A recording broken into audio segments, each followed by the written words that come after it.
Exactly. Anyhow, so thanks, Joe. All right. So Andrew, it's great to have you. We're excited to bring you, and your experience to the franchise community, and excited to share, have you learned from our friends in the franchise industry, things that they're struggling with and are looking for some guidance. And as many of you all know, we work in a very collaborative fashion with Andrew. I call him like the surgeon. We're like that primary care physician. We're the doers. We're tactical. We work with, some of the best people in the world. And Andrew's could really solve specific pain points and issues and get solutions to that. So we really like the relationship we work with him on and at IDS. As for IDS, for many of you that know us, great, just seeing something you're very familiar with. But just, as a business, we've been operating just under almost 12 years now. And we've really cut our teeth in franchising within that first year. We work with a little over 75 franchisors across a variety of industries. We work on the franchise development side of the ledger, as well as a lot of consumer multi-location marketing work. Hence why we decided to really put this webinar together, is to really enlighten you to our breadth of service, but more importantly, just to show you our thoughts and be a resource to you if you have those needs in the future. So that's really our team. We're about 80 employees altogether. And again, I've invited some of our masterminds here at IDS when it comes to SEO. So I'll just do more of the intro stuff. I won't really speak on the tactics as much because these guys live and breathe that. I just get people excited about it. So excited to get going here. The agenda for today, as you guys saw through the marketing promotion of the event, kept it around these 4 core pillars of SEO. They're very big topics in the industry. And obviously Andrew will enlighten us to that because he does a lot of industry speaking and knows what people really care to know about different SEO tactics. So we're going to talk about the near me searches. What's it all about? Why is it a big deal? How to maximize it for your website. As more and more of you know, with the mobile device, there's near me popping up on every single search, basically. So you've got to make sure your sites are optimized for that. If you're especially a brick and mortar business, determining what Google sees as search intent, whether it's national, local, and how to maximize your visibility on each one of those levels: national level search, state level search, regional or metro search, townships, and even hyperlocal cities. And what is hyperlocal content, right? That's something many of us, even from back in the days, Yellow Pages, they talked about hyperlocal. So we're going to get into that in regards to the digital realm, and specifically how you could build out a location page and target all of those neighborhood pockets around your service area to get visibility for your business. And lastly, but definitely not least, but very important, is the GBP best practices to maximize those pages and get as much visibility on the local map pack. So that'll be the agenda for today, and then of course the Q&A at the end. So without further ado, I'm going to hand it off to my good friend Andrew Shotland. He'll take us through some slides here in the first phase, and then we'll do a little back and forth with some of the IDS team members. So Andrew, it's your show. Thanks, Joe. So as an SEO agency, we like to do a lot of research. We get to work on like hundreds, thousands of different websites. And so over the years, we've kind of gotten pretty good at looking at huge data sets and trying to figure out, like, what do we think is happening? Why is this happening in Google? And so this presentation has some of the research we've done over the last 2 quarters that we've just tried to share with the SEO community. The first one, as Joe said, is on near me. Because as you guys have been in local search for a long time, you've seen near me queries everywhere. And so we wanted to figure out, we see these like kind of cringy results in Google, best trendy restaurants near me. And we're like, does that really work? It used to work really well when we first started doing it, but is it still necessary to do that kind of clunky keyword targeting to rank for near me? And so we decided to, okay, let's do some research on it. And so we came to the conclusion there are 3 basic types of local searches. There's X near me, or keyword near me. There's let's say keyword plus geography or town name or city name, so pizza in your city. And then there's just the service name, so I don't know, dry cleaning or something, right? There's 50 million other searches that could be local, but those are kind of the big ones. Probably like 80% of all local searches are some version of these types of searches. But the one we really wanted to focus on was like you see near me results show up for each of these types of searches, and you see non-near me results show up for each of these types of searches. So we wanted to figure out, does adding the word near me actually do anything for you? Because most of the times when we recommend to clients they should do something like that, they're like, really, we have to do something that kind of gross? And so we wanted to see, okay, does it work? So let's go to the next slide, please. All right, so we looked at 100,000 different search results, and we ran the data through a statistical system. There's a startup that we work with that basically can take like 1 billion points of data and tell you what's significant in them. And so we're like, hey, I bet that'll work for reverse engineering Google. So we took all this data, 100,000 title tags and ranking positions for near me queries across a huge number of categories. So like auto dealer, roofer, that kind of thing. And this is basically a high level version of the data that we found. What we found was the blue bars mean there was it's significant, and the bigger the blue bar, the more significant the element is. So that big blue bar, it's a little hard to read, but basically says contains city where the searcher is located. Kind of a duh, right? Of course, like if you're searching in Houston, and if you're a user in Houston, you're searching Houston and the page says Houston, it seems like you're more relevant, right? Makes sense.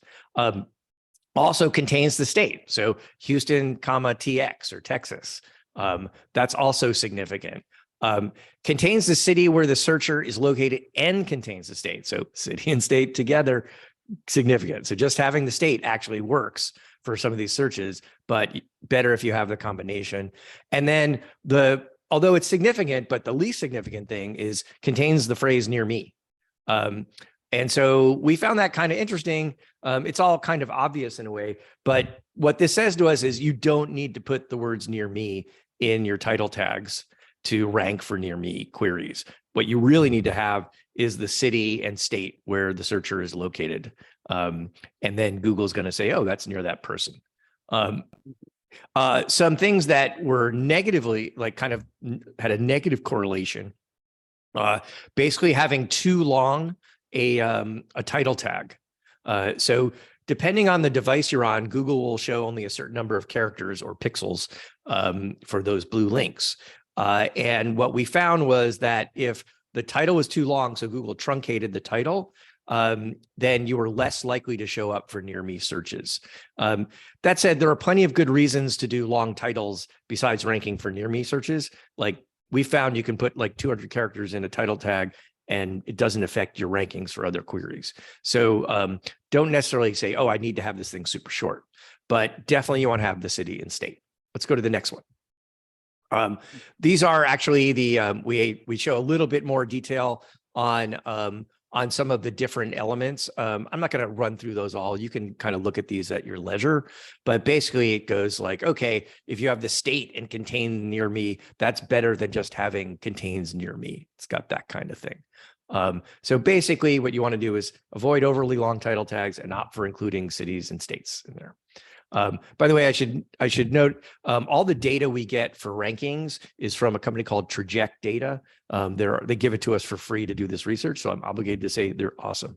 Okay, so some other factors. So if you do the state without the city, so just Texas, it has almost no positive impact. It has some impact, but almost no positive impact. If you write the title that's too long, states and cities can still improve your rankings. We tried best, like you see, everyone says, oh, the best plumber is near me kind of thing. It seemed to have a very small rank impact. So you should try it because hopefully it's really easy for you guys to update title tags. And as you see on Yelp, every Yelp page is like best 10 plumbers in city kind of thing. Mm-hmm. And so near is actually does more work than near me. So if you don't want to see the clunky verbiage show up, just say plumber near Houston, not plumber near me, right? Yep. I think that's better. Plumber near Houston, Texas. That's more natural. It's like how people would actually verbalize that. Yeah. So back in around 2015, when we started doing this tactic, it's kind of when that's when I remember really getting into it. having the exact phrase near me really made a difference. And basically what we're seeing now is, it couldn't hurt, but exactly, do something that doesn't look stupid, right? It'll probably be better. All right, next slide. This slide actually, I think the key point on this slide, actually should really redo this slide with just bullet point number 2. And basically it's hard to overcome searcher location for near me queries because Google is really trying to find the business that's physically located near the searcher. So you can basically, what we've seen in various tests is we can expand the radius of a business for near me queries. But once we get beyond 5 or 10 miles of radius, it gets really hard. And so if you're trying to rank for near me queries for 20 miles out, I'd say there are better things to do with your time. Let's go to the next one. All right. All right. This one's you guys, right? Yeah. Let's thank you for that nice synopsis of near me. I think I've understand every facet of near me and near a community better than anything I've ever heard before. So thank you for that, Andrew. All right, well, let's kick it over to some of the IDS team here. Carlos Rosado will cover some of the pieces related to the SEO, capture search intent. So kick it off to you, buddy. Thank you. So yeah, with regards to search intent, you really got to take into account, the overall targeting of your search result. In many cases, you can find yourself where it could be either, are you targeting a local or national intent when it comes to a particular search term. So in our example, we kind of do a little bit like roofing Florida or roofing Tampa, Florida, with regards to the type of intent that comes in there. If you were to actually do an additional expanded search on it, it's like, how do I, if I do roof replacement or replace a roof, you can see that the overall search results are very different, but it comes down to, is it more of a local or national kind of intent? A lot of what Google has been showing with the search results is really an aspect of trying to cover the basis of what the person is looking for by answering that particular question, or if it's, they want to do DIY, or if they're looking for someone who can actually do the job. So in a lot of the cases of the search results and what we do, you want to make sure that the term that you're going after, that it makes sense, but also that the audience is there and that user intent is there to convert. So, when we look at particular terms, even with the examples on the right there, we have roofing Florida, volume of about 590, roofing Tampa, Florida, about 210. So really getting a good account, a good aspect of what that volume is that's coming in is super important, because you can really narrow it down to your audience, specifically where you're located, and have a good number of people to be able to find you. And in many cases, I know for a lot of them, if they're really focusing on local intent, they may get somebody who's not in their area, and they may not service that area. Next slide. Yeah. Okay. And Mark, I'll have you jump in on this. Awesome. Yeah. Thanks, Joe, and thanks, Carlos and Andrew. So really, we like to break it down here at IDS, just trying to focus on every single aspect of the person searching. So not only targeting that national level with some of those near me pages and national content, national level service pages. So, if you are doing roofing, doing roof replacement, roof repair on a national level, but then also on a local level as well. So that goes from state to city to location page to local service page. I would say most brands that we see just out there in the world are typically just at the location page level and don't really take advantage of the regional level, city pages, state pages, local service pages. And this is something that's very, very impactful for franchising. So Joe and Carlos, for instance, are in Orlando. In a lot of, especially more brick and mortar locations, brick and mortar franchise concepts, you're not just going to have one location in the Orlando area. So in order to spread the love across all the locations, we typically recommend not just that state page level for Florida, but also that city page level for roofing company in Orlando or Tampa, whatever the bigger metro is. And then you may have a specific franchisee that is in Winter Park, or in this example, Brandon, Florida, which is just outside Tampa. And then even more specific, having a service page, each of those services covered in that local area as well. So it's really a 5-level approach from national all the way down to that hyper local level that we like to focus on here. And really the last thing I want to mention before we move on here too is your national site will also rank on localized searches. What I mean by that is, let's say I myself am in New Hampshire, and if I search something like dry cleaning near me, well, there's probably only 10 or 20 local dry cleaning websites near me. After that, I'm still going to get the national level pages. So even if there is local intent, you'll still get national results. It'll just show up typically after that local intent as well. So that's the what I have on the slide. Yeah. Okay. Go ahead, Mark. Yeah, and then checking for local intent. So a good rule of thumb to check for is just when you search for a keyword, and in this example, we are using insurance. This is a slide from Andrew, just in searching for an example keyword such as long-term care insurance, really looking in, am I getting localized results? Are the results here tailored to myself, for instance, in New Hampshire, or are they on a broader level? So one of the good things is on a lot of the times when you're looking at a service keyword like long-term care insurance, you're looking at a national level. You can see all the results here are national, but there are still some local occurrences, especially when you include that near me. We can suddenly see, okay, that Google Business Profile map section comes up, localized websites come up all of a sudden as well. So it's typically just a good rule of thumb to search for your result and see if you're getting that localized result or national level instead. All right. Andrew, back to you, my friend. All right. And I should note on that insurance broker query, that data was taken from a study we did for a company that built out a page for every type of insurance broker in every city in the country, and was wondering why they got almost no organic traffic to any of them. And we're like, well, no one searches that way. And so before you build out a big site, you want to do this exercise so that you're pretty confident you're making the right pages for the right search intent. Let's go to the next one. So this is another good example. We got approached last year by a national car retailer, and they were like, we think we want to make a page for every make and model in every city. So 2022 Toyota Prius for sale in Houston. And we said, oh, that sounds interesting. I wonder, maybe that makes sense. What we really need to do is see what Google says. And so there are approximately 16,000 make, model, and year queries out there, different cars and different styles. And so we looked at those results in 5 different cities in the US and looked, okay, what % of the results are quote unquote local? And what you can see is for all of these different makes, very small % of the results are local. Honda was the only one that crossed over 5%. We used 5% as the threshold. If there's more than 5%, maybe you should have a local page. And if you do any of these queries today, you can do it right now. Say Honda Civic for sale, you're typically going to get a national site like Edmunds or Honda.com. You're rarely going to get a local dealer. Now that might change. Google might change things. But for this moment in time, it was pretty clear it didn't make sense to create a local page for every make and model. You really needed a strong national page. Let's go on to the next. Another good rule of thumb is just look at the who's ranking in a query for a single query. You can see, so we do a lot of work in home services.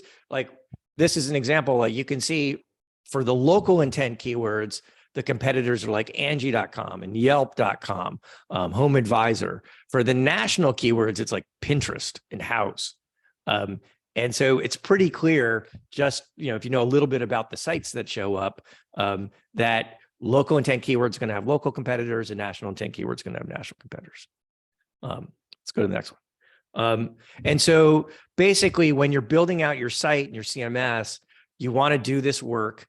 Figure out which pages are national, which pages are local, and then be able to have, if you can, be flexible, because again, Google might change things over time. So you might need to start creating local pages for makes and models if you see Google start to go that way. So you want to have a flexible CMS, and you want to keep an eye on this stuff, not every day probably, but as you see traffic change, you're going to want to kind of do rank tracks and kind of these kind of data analyses. All right.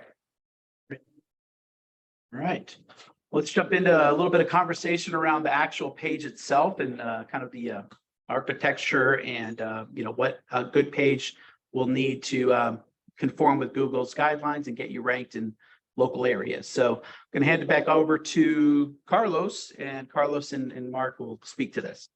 Yeah, so in this aspect, you want to make sure a lot of the main items we always talk about is the standard stuff is like, hey, now name, address, phone number. Your name, your address, and phone number of your business should be consistent across the board on your website as well as your Google business profile, because it does provide some support there. Nearby locations, kind of similar to service areas that you do provide, that you're able to travel to within the distance that you're within. Local biz and the schema markup, a lot you want to put emphasis with regards to your area. Schema markup, a little bit more on the coding side, but this allows to let Google crawl and be able to identify your page even more with regards to the location that you are servicing and where you are located. One item that we talk about, and we'll dig in a little bit closer, a little bit more as we move on, is products and services, and making sure that your Google business profile has this information in there because it supports the services that are provided by your specific location. For franchisees, not all of them are offering all the services that are available to them. They may offer a variety of them, but not all. And so this really allows them to have that information very accurate about what they're able to offer compared to other locations nearby. All right. And then Mark, you want to cover some of the non-standard stuff for us? Yeah, of course. And what I always like to keep in mind is, especially in the franchising world, is your owners a lot of times like to have unique things on their website. So, there are certain things I think don't make a ton of sense to have on there. Maybe if they have, I don't know, there's certain like very specific intense things that don't necessarily need to be on there to their location. But when you are able to customize it, such as giving them the ability to add the areas that they cover on the site, letting them add their own images, local awards, sponsorships, things like that.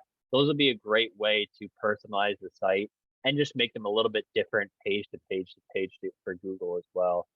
So the big one on here that's really the most important for SEO is that first one, is having that area served on there, because it'll help you rank better in Google. Then you'll also be able to link off to the town pages if you have specific town pages on your website as well. So yeah, obviously do the standard stuff. That's really the most important. But then when you are able to add these customizations, it'll help your SEO, and it'll also help your franchisees just feel like they have a more personalized website for their location, which is ultimately part of the goal with these location pages too. So Mark, just to clarify, are you saying that they would be able to hyperlink from their GBP into their website, or is it the opposite, from their website to the GBP? Yeah, so both. One thing that we always want to include is a link from, or either a link or an embedded map from their Google business profile on the website. That way there is a link between website and Google business profile. And then let's say you add products on your listing, or you're doing posting, you can also link to some of your internal pages on those products or posts as well, just to help improve the connection between Google business profile and your website too. Okay. All right. And anything else here? Topically relevant images. So just pictures of people doing jobs, different types of services. Yeah, exactly. So your users want to see not stock pictures. They want to see some specific examples to help personify the brand as well. It's not a big SEO play, but just another way to customize the site. In addition to those local awards and sponsorships that they do, coupons as well, promotional discounts, a bio about the owner, things like that. These are all just good ways that you can personify the owner and the website through this setup of the location page. Okay, great. Right.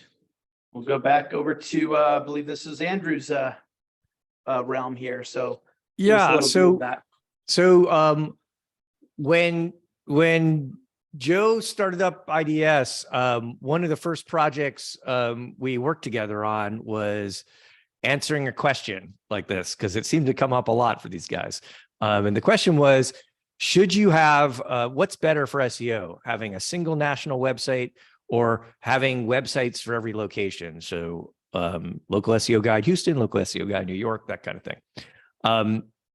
And so this is data we actually used last year when we did it for a big home services brand. Basically, what we looked at was how how do these sites perform currently against the national and local keyword sets for their industry? So on the left side, what you can see is for national keywords. So let's just say let's say it's a roofer. How to fix a roof might be a national keyword, right? Nothing local about that. So for national keywords, the national site always outranked all the local sites in every case. Like you can see the national one's like the second most popular site in the list, and the local ones are at the bottom. And so, okay, that's interesting. And then we looked at local keywords. So roofer in whatever, Raleigh, North Carolina. And what we saw is the same effect. The national site tended to outrank the local site significantly across all these keywords. And so there's no perfect answer to this stuff. There's just like looking at the data and going, okay, this is what it suggests. But this data suggests that if you got rid of the local websites, so rooferraleigh.com, that the national website should, in theory, do better or just as good. So you weren't really losing much SEO wise from combining those sites. If you went the other way, we'd be like, we don't know what's going to happen because the national website is clearly stronger SEO wise.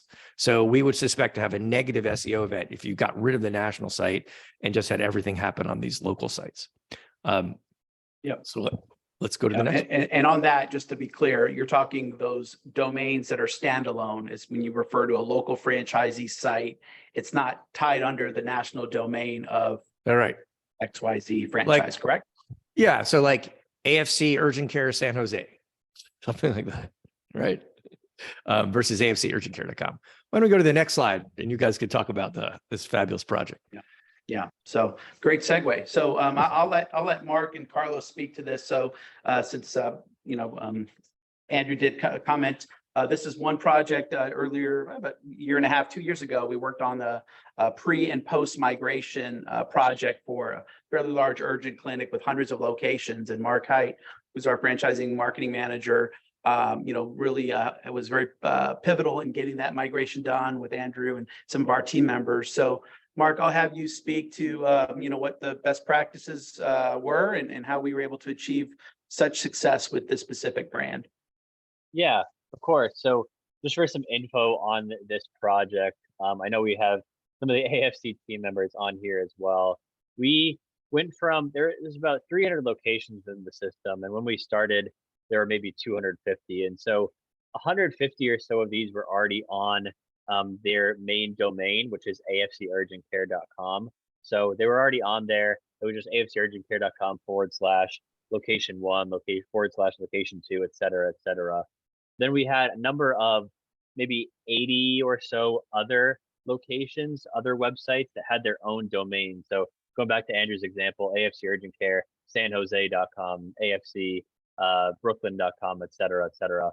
And so what we were tasked with is essentially taking those existing websites and migrating them onto the national site, rolling them up under one of those subfolders. So instead of afcsanjose.com, going to afcurgentcare.com/San Jose. And what we found is that as this migration happened and as centers continued to move over, we saw a very big boost in our brand ranking with Google on here. So essentially the number of backlinks were dramatically increased. Our website standing with Google dramatically increased our domain rank as well throughout the website too. So now, because of all the sites, all the locations being on one website, they not only helped on a localized level to help boost those locations, it also helped on a national level to help us improve our ranking nationally. And then also any new locations that are created just benefit from being part of this really powerful, all-encompassing SEO domain as well. So the best practice is always going to be to move those locations from 100 different domains over to one domain in subfolders. And the great thing about it too is you can redirect from those domains. People, they can still share AFC. Just visit afcsanjose.com. That'll just redirect to their actual website. So everybody wins in this case. Everybody benefits from that being on one domain rather than multiple.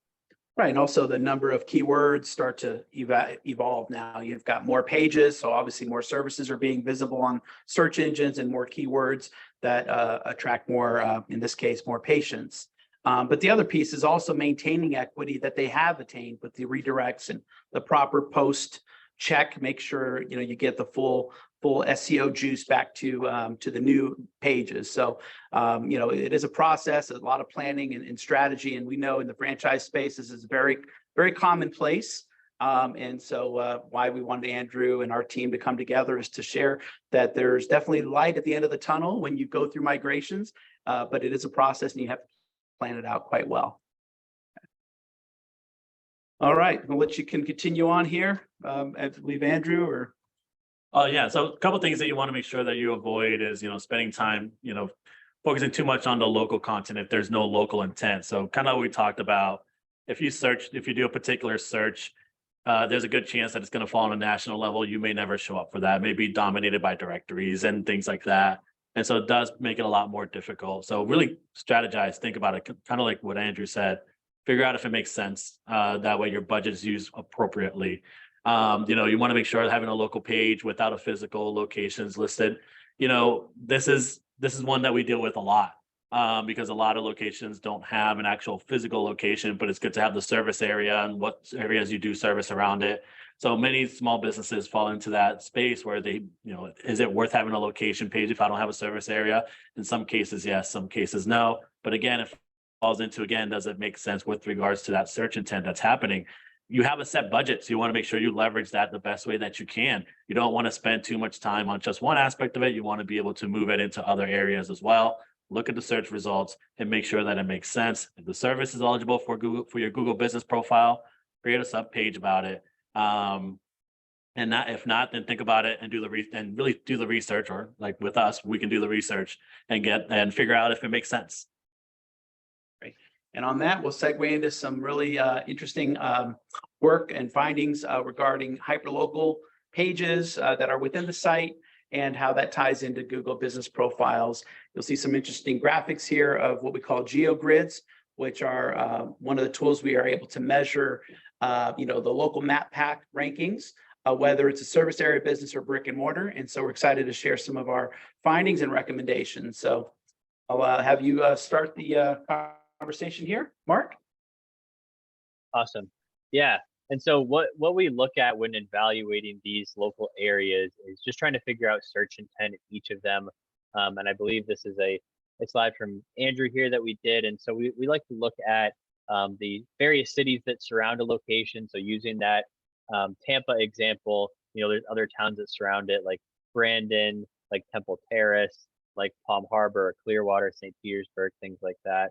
And then trying to figure out which of these cities are worth targeting, which of these cities have local intent and local search volume as well. So we're really not done for a location until they are ranking top 3 for their major keywords in every single town. So going back to roofing, until they're ranking top 3 for roof repair in Tampa, roof replacement in Tampa, roofing contractor in Brandon, roofing repair in Clearwater, et cetera, et cetera. We're not in complete SEO fashion. So that's just how we evaluate. We use tools like SEMrush, Ahrefs, Moz, one of those tools to essentially determine how many people are searching for those specific services in those key areas. Right. I don't know, Andrew, did you have anything to add to that? Well, I think it's kind of what I was talking about earlier on, is that SEO, particularly SAB SEO, is kind of becoming hand-to-hand combat at very small radii from where you're located. And so so what you want to do is understand your various locations throughout an area of the city or town or whatever, so you can start to focus on like basically we use this neighborhood analysis and go, oh, we're ranking number 5 for downtown New York, and so we should focus on downtown New York and get us to number 3 or 2 or 1, right? And so you need to be able to do this analysis both at a granular level for a specific location, but at scale across like 1,000 locations, so you can start to formulate a strategy. Yeah, with that, I mentioned the GeoGrids. This is a real nice kind of way visually to understand your pre-visibility before maybe your GBP profile is really built out to the gills, or if you have hyperlocal pages tied to your site. You want to make sure you think of those pockets where you're going to potentially bring in the more desirable customers. And not like you have to rank for every single city and every single area that you want to grow your business. Tend to lean towards the areas where there's more profit margin potential on the type of jobs you want. So this is just a nice visual illustration of a, just an anecdotal, franchise location where there's service business looking for customers in different parts of Central Florida. And over time, because it takes time, it takes planning, it takes a lot more than just setting up a Google profile and checking areas served. I'll tell you that. It's a lot more work to that. And that's where you work with the professionals, either within your organization or with partners like IDS and Andrew. So I'll let you kind of cover a little bit more specific to that. So Mark or Yeah. So the biggest thing to really understand when we work with a lot of locations is like, hey, no one's really seeing us or they can't find us. So these maps, these grids actually allow us to kind of get a good granular view of their nearby approach of how they show up currently. And this kind of gives us an idea of what we need to do on the back end, whether it's on their location page that needs optimization, or if it's based on a particular or the Google business profile. In this case, we have one client that's like, hey, this one's a little bit out of their area where they're servicing, but they want to be able to make sure they cover a lot of the overall radius. And this is kind of pretty much a 1 mile radius that they're already covering. So they're looking to service the neighboring city. So for us in this strategy, what we ended up doing was we created a city just for Alliance, Ohio. In this particular area, once we did the investigation and the research on it, we were able to create the page. And what ended up happening was their main GeoGrid kind of filled out completely. But it also allowed them to expand to enable to the other surrounding areas that they wanted to be able to reach out to as well. And this kind of gave us a chance to showcase that a little bit. And in some areas that it's important to have this and why you want to be able to leverage it if the audience is there. Great. So in this section, we kind of talk a little bit about like, hey, you have content, you have Google business profile, for your services, and why isn't it ranking? So in our case, pretty much you want to fill out as much as you can with it. And later on, we'll talk about definitely one way that can be done with AI. But here in this case, what you want to be able to do is, you have services that's an option that's there for you through a Google business profile. And so multiple businesses don't fill this out. And many of them don't get a chance to add this. So being able to include this into your overall Google business profile for your location is very helpful. If you have pricing, share the pricing. I know a lot of people are not okay showing that, but people are always, they're window shopping, if that's termed there, to figure out where they want to go. But this is a great way to showcase like, hey, we do offer this service. Here's what we do. And it gives them a good look inside of what your business offers, just from what they're able to view from your Google business profile. Great.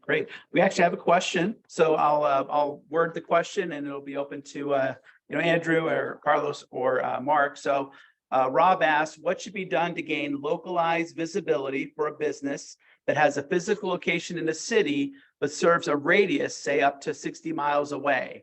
This is potentially a home healthcare business that's asking.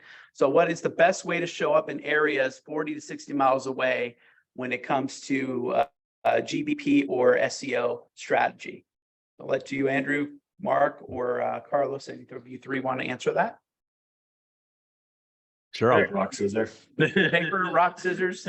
I'll go for it. Go ahead, Andrew. All right. So there's a couple of strategies. The first one is, for now, forget about the local pack. So the Google business profiles, like unless there's a very low competition in that 60-mile radius, it's going to be hard for you to get there. Not that you can't get there, but you're going to want to do more work on your site first.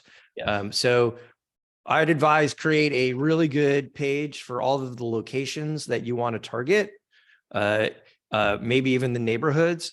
And so you're going to want to write those pages. I think we actually have a link to an article somewhere in here about how to beef up your location page. Yes. If you published it 2 days ago on Search Engine Land, I believe. Search Engine Journal. Yeah. I slipped it in there, but you're going to want to create that page. And then you're going to probably want to get some links to those pages. Chances are you don't need a ton of links. You just need a steady stream of a few a month. It's kind of dependent on how competitive it is. And then you want to make sure your Google business profile is set up so that you say, hey, we cover this area. And that's about, unless you guys have some secret sauce, that's about all you can do with the Google business profile. And this is actually getting to, I think, slide 28, where we're talking about GBP ranking signals. But really what we found really works is what in slide 28 is called behavioral signals. And what that means is, does someone in that city search for, what was the category? Home health care. Search for home health care or home health care near me or home health care in city or whatever. And did they click on your business? And if you can get enough people to do that over and over again, you're going to see your rankings start to go up in the local pack and in organic too. But yeah, we're getting reviews from customers in that area. Obviously, if you're servicing those customers, doing a good job, making sure you're uber aggressive in getting reviews from that area, I think will give enough signal as well, outside of just the behavioral side of it. that's true. What we've seen is when you have a feed of local reviews onto that location page for that area you're targeting, that seems to help a lot. On the actual page, you're saying? Like the Yeah. So actual if you're in, let's say, Santa Monica, California, and you want to target Beverly Hills, you create a Beverly Hills page and you put all your Beverly Hills reviews in a feed, regularly update on that. And we've seen that kind of be effective. Yep. Yeah. So I would piggyback on what Andrew said. You want to make sure that you do create the pages that are geo-focused for those cities. Even just checking, we talked about neighborhoods, but even population density as well, because in some aspects of cities, you'll have more volume than other based on who's living there and everything else too. So definitely create the pages that you believe are going to be the most important ones. And that's where you want to start building out from there. Oh, I forgot one thing we always say is the first answer. Find a physical location in the city you want to rank in, and that'll be go a lot faster. Yeah. And All if right. the value of the a address. if the value of a customer is high enough, it should be worth it to rent an office space. Yes, absolutely. Yeah, it's a pain, good. Yeah, but it's everything's a good pain. payoff. Good payoff at the end, right? So Yeah. yeah. So let's segue into this. I'm keeping track of our time. Want to make sure Q&A. Please keep the questions coming in. This is a great topic. I know a lot of folks on the call are very interested to understand GBP. Things to do and things to avoid, right? We don't want that Google slap and then you're trying to get unsuspended for months. So ask away, please. Okay. So you're on a roll there, Andrew. Did you want to speak to some of the other, factors? Yeah. So these are, this is an annual survey done by a bunch of geeks like us. It's a survey. So it's just about thoughts and feelings, not about accurate data. So take everything kind of with that. So this is how the survey, I forgot how many people did it. Let's say 50 people. So basically GBP signals netted out to be the strongest indicator of performance. So what that means is, are you categorized correctly? Do you have, the keyword in your business name and GBP? Do you have, are you physically, located in the right spot? That kind of stuff. On-page signals is the next sort of strongest one. And that's basically, do you have a page that targets what you're trying to target? Do you have content that's relevant to the people searching? Review signals is kind of what Joe said. Typically, this is talking about Google business reviews. So are people, one, you need to get a certain number of reviews to actually get the reviews to start to show up. I think it's 10. And then that seems to have an effect once you hit that 10 review mark. But if everyone else has like 500 reviews, maybe you need to have 500 or something like that. Link signals are also kind of one of the flakiest things out there in SEO, but we see it over and over again. Link building works. It's mostly what we do is link building to content pages. So not necessarily to your location page, but let's say your roofer, like how to fix your roof or 10 signs your roof needs to be replaced. Get links to that page and have that page linked to your location page. And that generally the all important blog, right? Got to keep those blogs. We don't the site with relevance without. We actually don't think of it as a blog. We like to call them resource centers. Good. Oh, I like that. Behavioral signals. If you had seen my answers to this survey, I would have put behavioral signals way up near the top. We've been doing a lot of testing on behavioral signals, doing all sorts of black hatty things lately, and it works, right? If you run a robot to search Google for your keywords and make it look like they came from your city, and they click on your thing, and you do it like 10 times a day, we see it start to expand your radius of rankings. So behavioral signals are kind of critical. Citation signals, we see this as a nice to have. It definitely doesn't hurt to have your name, address, and phone number and stuff updated everywhere, especially if other people are going to see it. In general, what we look at is what are the sites that show up in the top, let's say 50 results for the keywords that you want to rank for. Those are the citation sites you need to be on, the local directory sites. So if yellowpages.com is showing up there regularly, you probably want to be on yellowpages.com. Same with Apple Maps and all the other devices people use, Siri. Yeah, Apple Maps doesn't actually show up too often. At least we haven't seen it too much in search results, but we estimate in the US something like 100 million people use Apple Maps. So, and most business owners who only have like a Pixel phone or an Android, they don't even ever think about Apple Maps until like half their customers are like, I couldn't find you on my phone or something. So yeah, update Apple Maps. And then personalization is actually kind of strong, except that there's nothing you can do to control it, right? It's did I search for that restaurant and click on that restaurant several times over the last month? It's probably going to show up now when I search for restaurants. Yep. Okay. All right. So let's move along on a couple of these points here. Mark, did you want to finish up a little bit here? Yeah, of course. So on the Google Business Profile, a lot of the profiles that we like to look at are missing a lot of these key categories. So even some of the big franchise brands we look at, the location pages are linking to the main website, the main homepage, and not to the individual location. So that's definitely a low-hanging fruit thing to do. Properly optimized description. There's not a ton of content out there for what that's supposed to look like, but what we found has been best practices, including some of the main keywords without keyword stuff in it, making it natural. And then also you have 750 characters to use. A lot of businesses that we look at only use about 300 of them. So use all 750. Full build out of other things too, like products, services, GBP website, attributes. A lot of these things are very just easy to do and quick to do. Services, for instance, I think it's 250 character description for each service. A lot of businesses we look at don't have those service descriptions. They just have the service name on there. Products is another one too, where you can link, I mentioned them earlier, where you can link to the individual internal website pages. So if you're doing home health care, maybe you have a product for grocery assistance or a product for medication assistance, and then you link to a specific page on that service within the location website too. And then lastly is the service areas. So service areas, you have up to 20 to use, and I would suggest using all of them, even if you're getting very specifically granular as well. Right. Well, I saw you mentioned AI in that third or fourth bullet, and I know a lot of folks always have that question. How do you leverage AI in most aspects of marketing, and more specifically to this webinar, how do you leverage AI for SEO? And Andrew, I know you have some real thoughts and recommendations on how to do it, how you're doing it, and scale. So turn it over to you to educate us on how AI is going to be part of our SEO strategies for the foreseeable future. Sure. Let's just go to the next slide after this. So we're very trendy. We have a machine learning engineer on staff, and we've been building AI stuff for a while. When ChatGPT came out, suddenly a lot of clients started asking, "Hey, can you do AI stuff?" So we're like, "Yes, we can."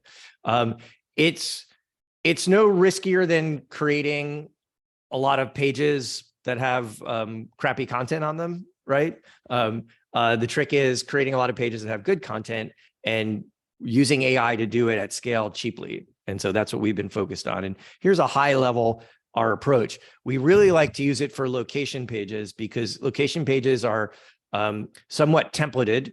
Actually, go back that way. They're somewhat templated, and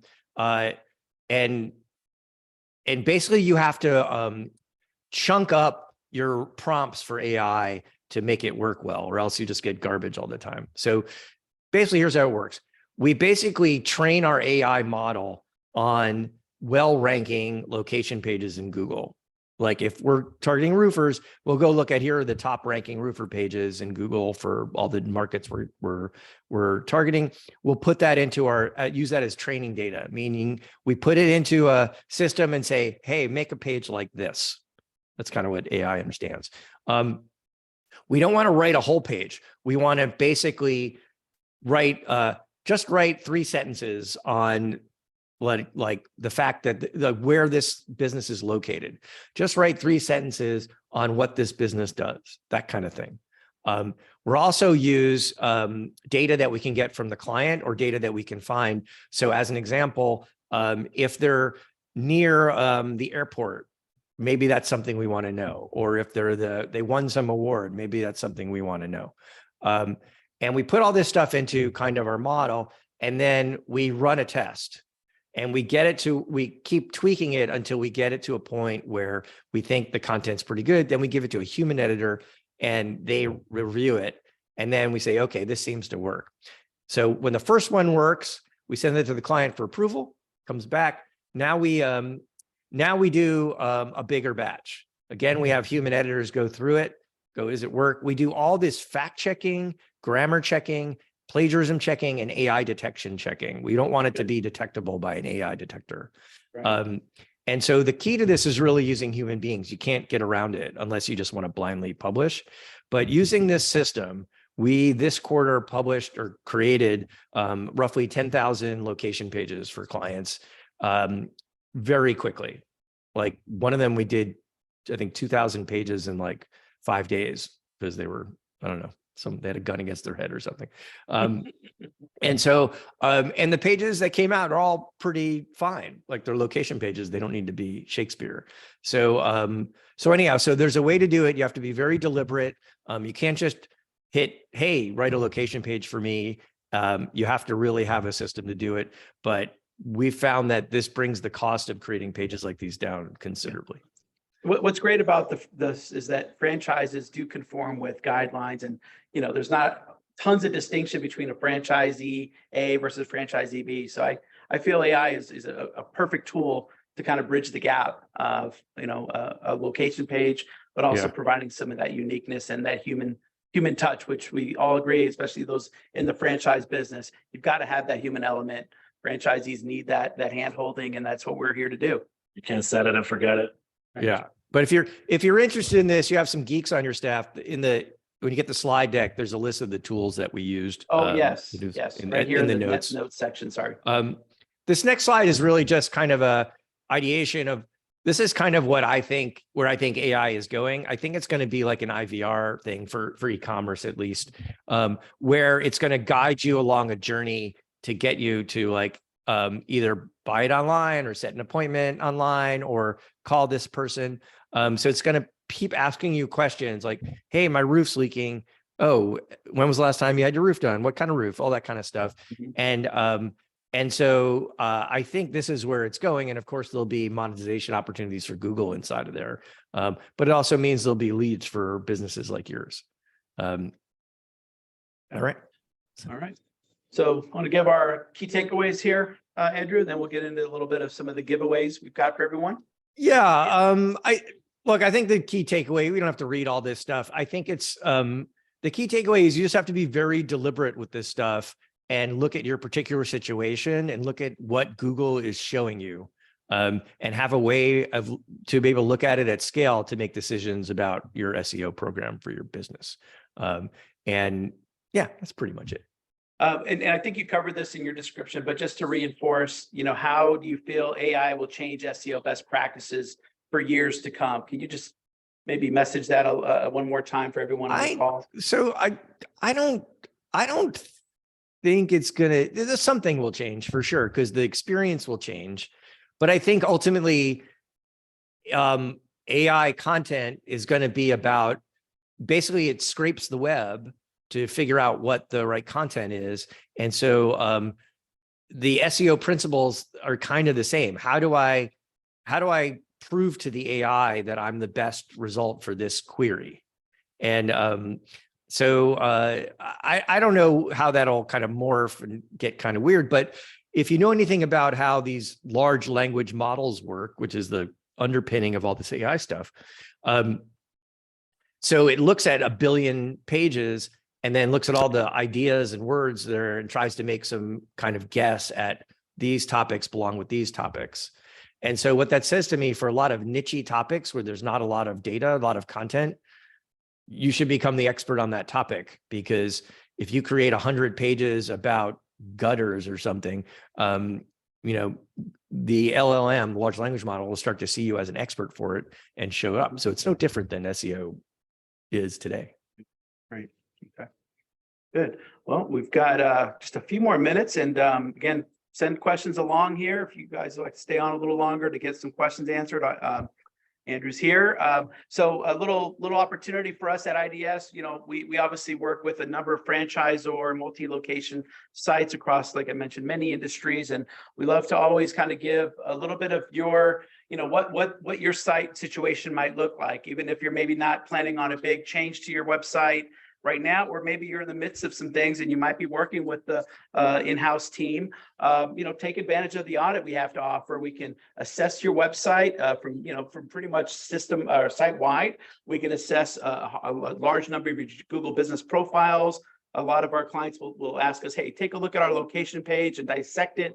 How do we need to build it the right way? And you saw a lot of great nuggets in the presentation so that you have a nice template going forward. So I'd encourage you to grab your phone if you have it, get that QR code, or of course, you know, the URL below, and we would gladly offer a really nice comprehensive audit and review that with you and your team. And I know Andrew is also in the giving mood. So Andrew, you've got a few nice tidbits for some of the folks on the call here. Yeah, so this is for the SEO geeks on the call. We've built, like, we're very trendy. We've built an SEO tool for ourselves. It's kind of weird. It's all inside of Slack. But basically it's a way to do really quick SEO tasks that you typically would like dump into a spreadsheet and try to figure out. And some things that might be interesting to this audience, it basically, you can monitor all your Google business profile updates in Slack, and you can also get all your Google Business Insights from Slack. We also are giving away a free Looker Studio dashboard for Google Business Profiles. You can just go there, download it, and add your data. And last but not least, I think there's another slide, I think. Yeah, there you go. If any of you guys ever want to talk about this stuff, I'm always happy to procrastinate on what I should be doing all day and give you my thoughts on your particular SEO challenges. So feel free to grab a time in my schedule anytime you want. Yeah, and if you don't feel like just talking SEO, Andrew's an interesting guy. There's all kinds of interesting topics he can get into with you related to other things, maybe non-SEO related. And then for us at IDS, many of you are, of course, a lot of us are here for you in the franchise space. With all the years we've been doing this in franchising, we do feel like we bring a nice advantage in SEO, working alongside, of course, with the friends at Local SEO Guide as well. But feel free to reach out to ourselves. Again, take advantage of the audit. It's complimentary and it's very robust and gives you a nice roadmap of areas you need to improve upon on your site from a national to local level. And you can reach us here at these emails here. Again, appreciate the conversations today. Looks like we have another question or two. So let me see if we have oh, no, just a great comment. Thank you. Okay. Geeks rock. That's what he says there. So that's nice to hear. All right. Well, we're here, you know, both of us as a company, we're here to serve you guys. We'll send out this recording with some follow-up. If you want the audit, you'll just have to fill out a little form if you haven't done that through the QR code. And yeah, any conversations from here on out, you know how to get in touch with us. And thanks again for all your participation today. Have a great afternoon, everybody. Take care. Bye, everyone. Thanks, guys. Thank you.